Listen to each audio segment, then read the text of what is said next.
చరిత్రలో ఈరోజు ఛానల్కి స్వాగతం.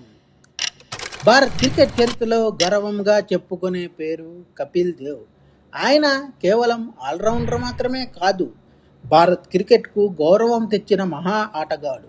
హర్యానాలో జన్మించిన కపిల్ దేవ్ చిన్నప్పటి నుంచే క్రీడలపై ఆసక్తి చూపేవాడు. తన వేగం, శక్తి, నిబద్ధతతో జాతీయ జట్టులో చోటు సంపాదించాడు.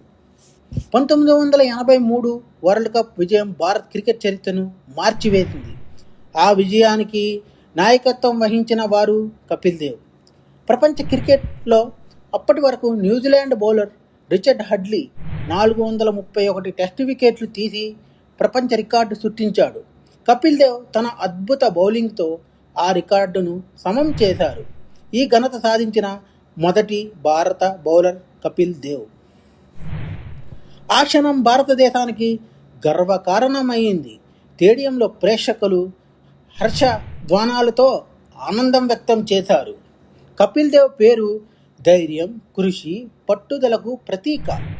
ఆయన రికార్డు భారత్ క్రికెట్ చరిత్రలో ఎప్పటికీ నిలిచే ఘనత. కపిల్ దేవ్ నిరూపించారు, సంకల్పం ఉంటే ప్రపంచాన్ని జయించవచ్చు. కపిల్ దేవ్ భారత్ క్రికెట్ యొక్క గర్వం. మా కంటెంట్ మీకు నచ్చినట్లయితే లైక్ చేయండి, షేర్ చేయండి, సబ్స్క్రైబ్ చేయండి. మా ఛానల్ యొక్క నోటిఫికేషన్ మీ వరకు అందాలంటే కింద కనబడుతున్న బెల్ ఐకాన్ని ట్యాప్ చేయండి. Thank you.